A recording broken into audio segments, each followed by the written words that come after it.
Esame Kaune, objekte, kurio fasadui pasirinkta Cedral C50 dailylentė, tai yra juoda, tamsiausia mūsų dailylentė. Dailylentė yra paderinta su čerpe, klasikinė raudona, oranžinė spalva, kuri labai kontrastuoja su juoda spalva. Montavimo būdas čia yra vertikaliai su tarpeliu ir su matomu tvirtinimu.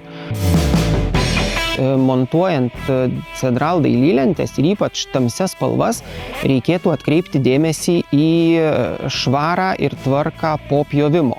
Arba galbūt dulkės, kurios atsiranda po pjovimo, po gręžimo, jas reikėtų šalinti ir nemontuoti dailylenčių su pasilikusiomis dailylenčių dulkėmis.